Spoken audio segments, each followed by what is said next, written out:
पूजनीय संत समाज देवी और देवता सुने समझे विचार करे और अपना कल्याण करे। सभी श्रोता जन से ये दास यही चाहता है कि सभी स्वस्थ रहे, सुखी रहे, संपन्न रहे, दिन दुगुना रात चौगुना तरक्की करे और सभी भाई आत्मज्ञानी बने और सभी अपने ऊपर कृपा करके आज सदा के लिए अपने दुख से मुक्त हो जाए। ये सपना है दास के। इसमें आप सबसे ये दास जो है अनुरोध करता है कि आप सब हमारा सहयोग करें, अपने ऊपर कृपा करते हुए इस वीडियो के ज़्यादा से ज़्यादा सभी भाई तक पहुंचानी है और कथनी अकरनी और रहनी जब तीनों एक जगह होता है तब जाके कल्याण होता है। तो इसलिए जो है सुननी है, समझनी है, विचार करनी है, अपना कल्याण करना है।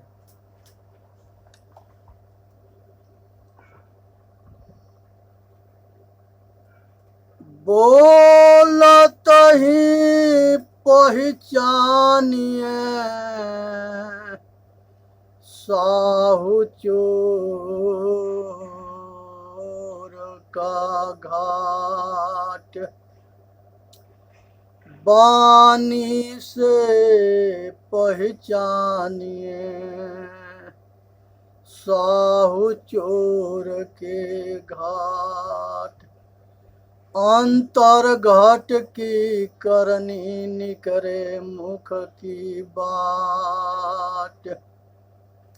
हे भाई, जो आदमी जैसा उसके अंदर होता है वही उसके वाणी से बाहर निकलता है। इसलिए हृदय के अंदर जो है शुद्ध जो है संकल्प विकल्प विचार रखो, जो बाहर भी हितकर हो, अपना भी हितकर हो। दिल का मरहमा कोई न मिलिया, जो मिलिया सो गर्जी, कहीं कबीर आसमान नहीं फाटे, क्यों कर सिवे दर्जी। हे भाई, हृदय की जो बात है सुख दुख के, इसको संस्वार्थी लोग कैसे समझें। सतगुरु कहते हैं कि आकाश जब फटे तो दर्जी कैसे सी पाएगा। यहाँ संसार के सभी नर नारी कामना के आग में जल रहे हैं। बोलो कैसे कल्याण होगा। सभी ई जग जरते देखिया अपनी अपनी आग, ऐसा कोई ना मिला जासे रहियो लाग। हे भाई, जितने मनुष्य मिलते हैं सब राग द्वेष के अग्नि में जलते हैं, तृष्णा के आग में जलते हैं, कामना वासना के आग में जलते हैं। ऐसा कोई शीतल ना मिला जिसके सहारे लग करके आय अपने भी शीतलता की अनुभूति करे। सतगुण, सतबुद्धि, सतगुरु, संत। इसलिए हे भाई, सतगुरु कबीर साहब जो है शांति स्वरूप के शरण में शांति, आनंद, शांति के प्राप्त करने के रास्ता बताते हैं कि सतगुरु के शरण में वो शांति मिलता है। बना बनाया मानवा बिना बुद्धि बेतुल, काह लाल ले कीजिए बिना बांस का फूल। हे भाई, जवानी के सुंदरता में, जवानी में और रूप में, धन बल विद्या में, पद प्रतिष्ठा के अहंकार में पागल हो गए।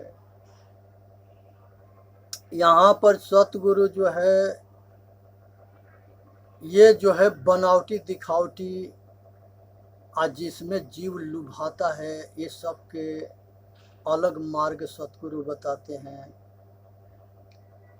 और बड़े बड़े सभी जो है मोह जाल में आनंद मान करके और उसमें फंसते गए। साच बराबर तप नहीं, झूठ बराबर पाप, जाके हृदय साच है, ताके हृदय आप। हे भाई, सतगुरु कहते हैं कि जिसके हृदय में साच होता है उसी के हृदय में सतगुरु होता है। सतगुरु कहते हैं साधु होना चाहिए हो के पक्का खेल, काचा सरसों पेर के खरी भया नहीं तेल। हे भाई, हमारे जो विद्या है, जो भगवान शिव ने जो है माता पार्वती के या माता सती के यमराज के आत्मज्ञान के उपदेश दिए, वो शिव गीता, गुरु गीता और शिव संहिता में और शिव सूत्र में पूरी विस्तार से है। और आत्मज्ञान, आत्मा ही परमात्मा है, ये अविनाशी है, अखंड है, ये किसी के वंश अंशी नहीं है। और ये संसार में सभी जो है अपने विषय में सुख मान करके अब विषय आसक्त हुए हैं। और जब इसमें उसको दुख दिखाई देता है तब जो है इससे वो किनारा होता है। ये राग के छोड़ के विषय वासना में दुख देख करके तब जा करके ये इधर से भागता है, तब अपना कल्याण करता है। यहाँ पर वो शिव जी जो है गुरुकुल चलाते थे। उनके गुरुकुल में जो है राजा जनक थे, परशुराम थे और रावण था, बहुत राजकुमार सब उनके गुरुकुल में पढ़ते थे। वहाँ पर जातिवाद, मजहबवाद, नीच ऊंच किसी तरह के कोई भेदभाव नहीं था, बशर्ते खाली मनुष्य होना चाहिए जो सुन के समझ के स्वाध्याय करके अपने कल्याण कर सके। तो सतगुरु ऐसा ही होना चाहिए जो किसी तरह के दीवार के बंटवारा ना रखे, भेदभाव ना रखे, नीच ऊंच के भावना ना रखे, जाति मजहब से ऊपर हो, नीच ऊंच के भावना से ऊपर हो और शुद्ध आत्मज्ञान के उपदेश दे। तो शिव जी जो है यहाँ अपने गुरुकुल में आत्मज्ञान के बहुत अच्छे उपदेश दिए। उसके बाद से अंगिरा ऋषि हुए, उनके यहाँ यज्ञ वल्लभ जी गए थे उपदेश लेने। और इंद्र, पवन देव, अग्निदेव सभी देवी देवता अंगिरा ऋषि के आश्रम में पढ़े हैं, उनके गुरुकुल में। और वहीं गुरु बृहस्पति भी पढ़े हैं। गुरु बृहस्पति जो है अपने लड़के भरद्वाज ऋषि के भी बताए, और भी पुत्र हुए, और भी भाई हुए, और भी देवी देवता ऋषि मुनि हुए। सबको अंगिरा ऋषि के गुरुकुल जैसे चलता था वैसे बृहस्पति ऋषि के गुरुकुल चलता था। ये देव गुरु थे, देवताओं के गुरु थे। और भरद्वाज ऋषि भी बहुत ऊंच कोट के गुरुकुल चलाते थे, अब बहुत महान आदमी थे, बहुत ऊंच कोट के ऋषि थे। सप्त ऋषि सब जो है गुरुकुल चलाते थे और सभी के कल्याण के लिए जो है बहुत प्रयत्न करते थे, सेवा भाव रखते थे, सम्मान करते थे। यहाँ पर यज्ञ वल्लभ जी जो है मैत्री के आत्मज्ञान के उपदेश देते हैं। तो वहाँ ये बताते हैं कि हे मैत्री, संसार के अंदर जो है सभी अपने आत्मा के कल्याण के लिए सब कुछ करता है, कोई किसी के लिए कुछ भी नहीं करता। माता के अंदर ये चेतन है, आत्मा है तो वो माता है, पिता के अंदर है तो पिता है, गुरु के अंदर है गुरु है। शिष्य के अंदर है शिष्य है, बेटा बेटी के अंदर है बेटा बेटी है। जिसके अंदर ये रहता है तबे इसके पहचान होता है, और नहीं रहता है तो शमशान होता है। इसलिए जो है अपने के जानना है, समझना है और आत्मज्ञान को पाना है। आत्मज्ञान ही जो है, इसी ज्ञान से ये भारत विश्व गुरु था, और आज भी जो है लोग जग रहे हैं। ऐसा दिन आ जाएगा कि फिर आगे भव्य ये विश्व गुरु बनेगा, और भारतवर्ष के सभी महापुरुष देवी देवता बनेंगे, संत ऋषि मुनि बनेंगे, महापुरुष बनेंगे। ब्रह्मा जी जो है जबाल के जो है आत्मज्ञान के उपदेश देते हैं। जब गुरुकुल में जबाल पढ़ने जाता है तो एक दासी पुत्र था, तो वहाँ पर जो है ब्रह्मा जी जो है नारद के सप्त ऋषियों के सभी को ये जो है आत्मज्ञान दिए थे, और बहुत ऊंच कूट के गुरुकुले भी चलाते थे। नारद जी थे, ये भी बहुत आत्मज्ञान के बहुत लोग को उपदेश दिए, बहुत राजा के, बहुत ऋषि मुनि के, सबके। उसी तरह से जो है संसार के अंदर कदर्म ऋषि हुए, उनके पुत्र भगवान कपिल जी हुए।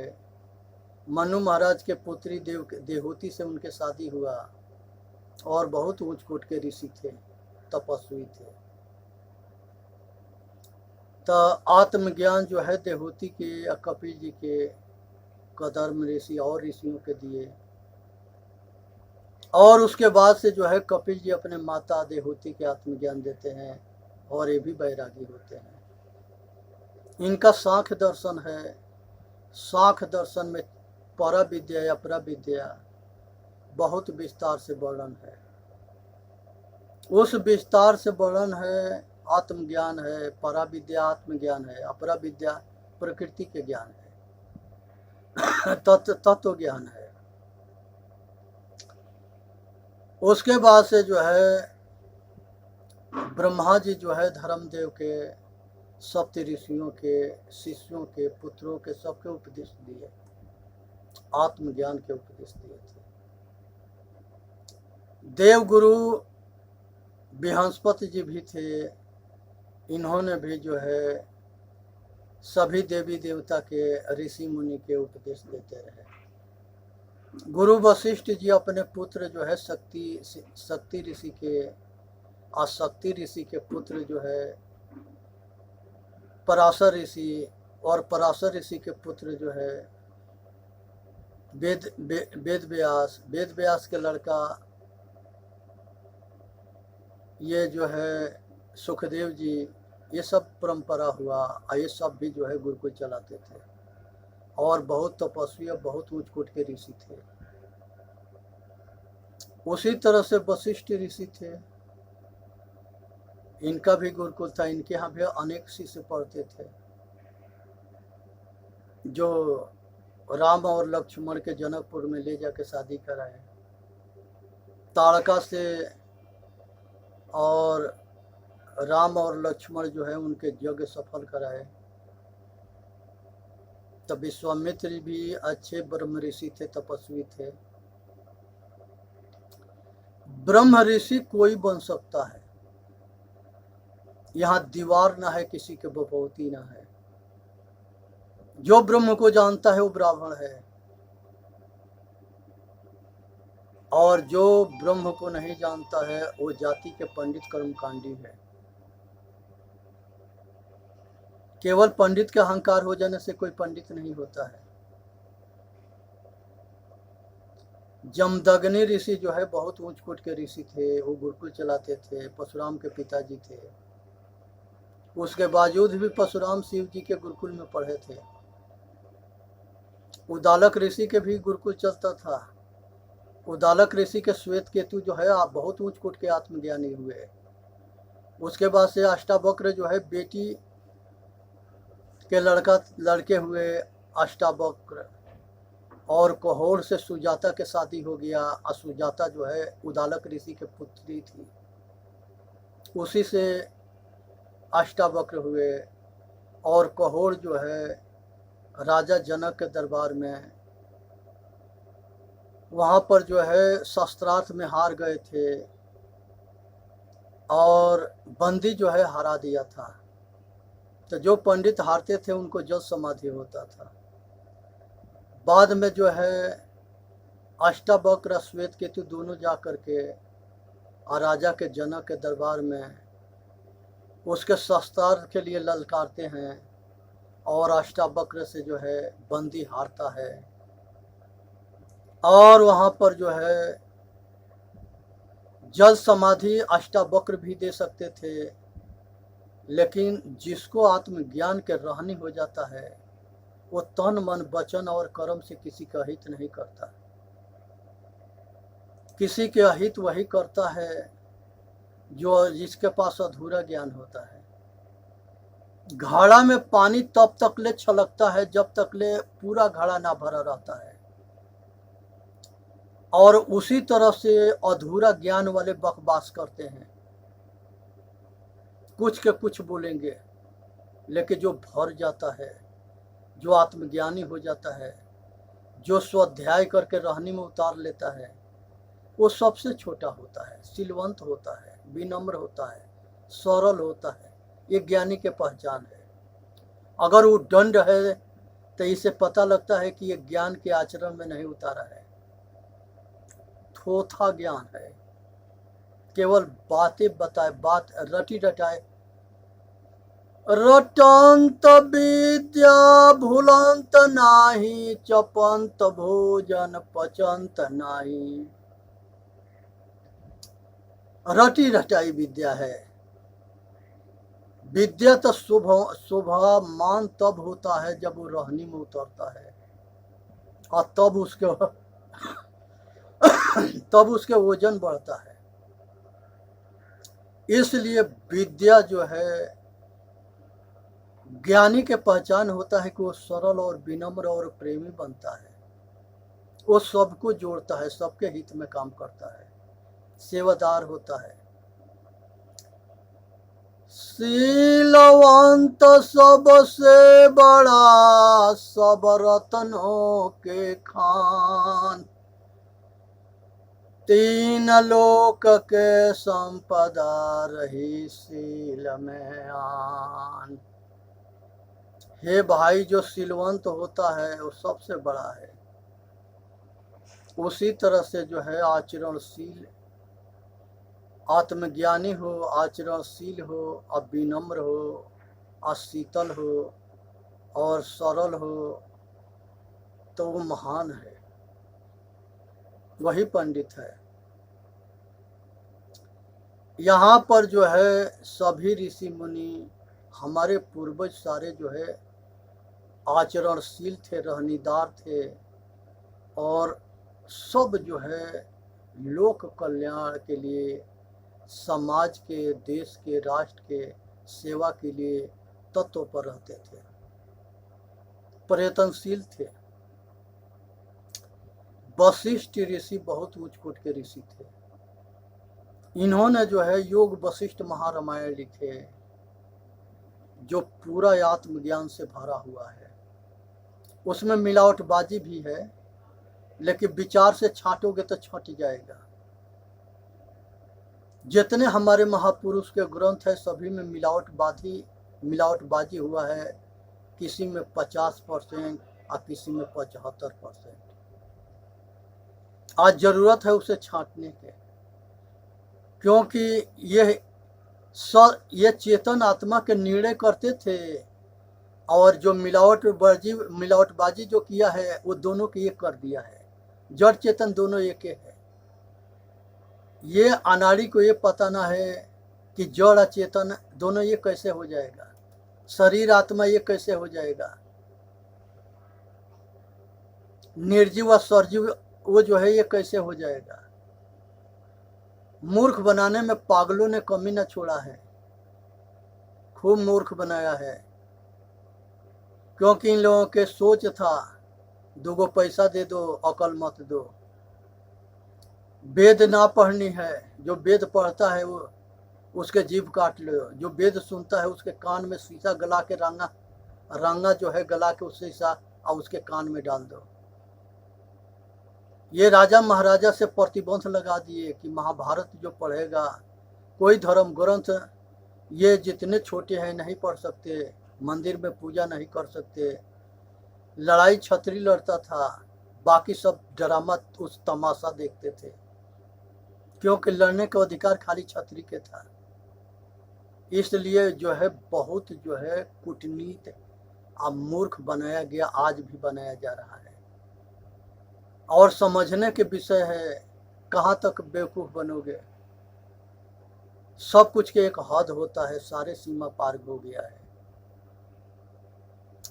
तो यहाँ पर जो है संदीपनी ऋषि जो है बलिराम के अपने पुत्र के और कृष्ण के आत्मज्ञान के उपदेश देते हैं।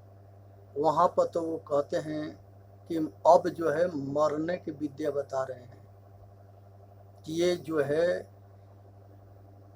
कैसे किस विद्या से मर करके शमशान जाता है और किस विद्या से परा विद्या से ये संसार के आवागमन से सदा के लिए मोक्ष होता है, अमरता के प्राप्त होता है। अमृत यही है। हमारे जो ऋषियों ने जो अमृत शब्द के उपयोग किया है वो अमरता के ज्ञान है। आत्मज्ञान अमरता के ज्ञान है। जो आत्मज्ञानी हो जाता है वो स्वाध्याय काल के या अपने स्वरूप में स्थिर होकर अमर हो जाता है। उसका कभी मृत्यु ना है, कभी जन्म ना है। बस यही बात को समझना है, बहुत बड़ी खेल ना है। इसलिए विचार करो, समझो, और किसी के मूर्ख ना बनानी है, ना मूर्ख बनना है। परा विद्या आत्मज्ञान को कहते हैं, जो आत्मा के पूर्ण बोध हो जाए, स्वाध्याय हो जाए, स्वरूपस्थ हो जाए, आवागमन जन्म मृत्यु से छूट जाए, ये परा विद्या है। अपरा विद्या प्रकृति की विद्या है, संसार की विद्या है। संसार के शरीर निर्वाह के लिए जो कुछ उद्यम करोगे, कर्म करोगे, वो शरीर निर्वाह के लिए काम करेगा। पराधीन सुख सपनहु नहीं। हे भाई, अगर कोई किसी के गुलाम होता है तो उसके सुख सपना होता है। इसलिए पराधीन रह करके मनुष्य जो है सुख शांति का अनुभूति नहीं कर सकता, स्वतंत्र होकर कर सकता है। इसलिए संसार के शब्द स्पर्श रूप रस गंध ये सारे विषय से मुक्त हो करके आजाद हो जाओ, गुलामी से मुक्त हो जाओ। बाहर के गुलामी से छूटना, अंदर के गुलामी से छूटना, अंतर है दोनों में। बाहर के गुलामी से संसार के सारे जो है बंधन से एक एक करके छोड़ते जाओगे, क्योंकि सारे बंधन हर मनुष्य खुद बनाता है। ये संसार के अंदर भगवान के खोजना यह अज्ञानियों के पहचान है। अब भगवान किसी को आके दर्शन देते हैं तो केवल सतमार्ग के रास्ता बता देंगे, किसी के मुक्ति गति देने के उनके बेवत ना है। वो अपना मुक्ति गति बना ले वही बहुत है। इसलिए ये भ्रम में मत रहो कि भगवान जो है कुछ और चीज, कुछ अनोखा चीज है। इंसान को भगवान कहते हैं। हरि व्यापत्र सर्वत्र समाना, आप प्रेम से प्रगट हो भगवाना। उसके पास बनावटी नहीं होगा, दिखावटी ना होगा। वो बहुरूपिया जैसे श्रृंगार ना करेगा बेश्या के जैसे, और पूरा मुंह जो है रंग करके, आप पूरा शरीर के रंग करके ऐसा दिखाई देगा कि ये जो है इतना बड़ा संत है कि जिसके हद ना है। इसे जिसके पास रहनी ना होता है उसके पास दिखावटी होता है, और जिसके पास रहनी होता है वो दिखावटी नहीं करता, बनावटी नहीं करता। लोग के मूर्ख नहीं बनाता। वो सैंपल सादा होता है, उसके तन के ऊपर जो है एक कफन होता है, वो आधा पहिरता है आधा ओढ़ लेता है। अब 12 मास उसी जैसे रहता है। वैष्णव संप्रदाय है, शिव संप्रदाय है, किसी में सफ़ेद कलर के वो कफन होता है और किसी में अग्नि कलर के होता है। अग्नि कलर के अग्नि के प्रतीक होता है और सफ़ेद कलर जो है रोहनी के प्रतीक होता है। ये दोनों के मकसद एक ही है। विकार जब अग्नि में जल जाता है तो वो भी रहनीशील हो जाता है। अग्नि व वस्त्र वाले और सफ़ेद वाले ये विकार के साफ कर लेते हैं, अंदर बाहर से साफ हो जाते हैं तो ये सफ़ेद हो जाते हैं। इसलिए विचार करनी है और अपना कल्याण करना है। संसार के अंदर जो है गुरु वशिष्ठ जी राम के चारों भाई के आज सभी शिष्य के आत्मज्ञान के उपदेश दे रहे हैं और पूर्ण जो है पारा या अपरा दोनों विद्या में पारंगत करके छोड़ते थे। ये सभी हमारे ऋषि मुनि गुरुकुल चलाते थे और यहाँ शिक्षा संस्कार ये दोनों बराबर दिया जाता था। इसलिए वहाँ के बच्चे जो निकलते थे वो लोक कल्याण लोक हित में काम करते थे और माता पिता के सेवा करते थे। यहाँ जो है राम जो है जब सुबह में उठते थे चारों भाई तब माता पिता के चरण छू के नमस्कार करते थे। आज के लड़के जो है उनसे अगर कह दे कि अपने बाप महतारी के चरण छू के नमस्कार करो तो जिस तरह से बेस्या बिहसती है ना उस तरह से वो लड़के बिहस रहे हैं। पत्नी है, पत्नी के अर्धांगिनी कहा गया है। पत्नी कभी पति के पैर छू के नमस्कार करने में शर्म मानती है और उसको ये पता नहीं है कि पति परमेश्वर होता है और हमारा जो है हित और अहित दोनों इसके चरण में है। पतिव्रता औरत बहुत भाग्यशाली पुरुष के हो मिलती है। सती अनसुईया जो है पतिव्रता औरत थी, सावित्री जो है पतिव्रता औरत थी। ये जो है संसार के अंदर बहुत ऐसी और माताएं हुई है, ये सारे जो है पतिव्रता नारी थी। बिंदा जो है असुरों के पत्नी थी, वो भी पतिव्रता थी। तुलसी भी जो है ताड़कासुर की औरत थी, वो भी पतिव्रता औरत थी। ये कोई जरूरी नहीं है कि ये देवता राक्षस सब जो है द्वितीय और अदिति से पैदा हुए तो ये दोनों भाई हैं। आपस में लड़ते मरते रहे और एक दूसरे से छल करते रहे, लेकिन सब जो है अच्छे भी हुए खराब भी हुए। चेतन जीव दुख मुक्त चैनल पर आके अपना कल्याण करे। बोलिए सतगुरुदेव की जय। साहेब बंदगी, साहेब बंदगी, साहेब बंदगी।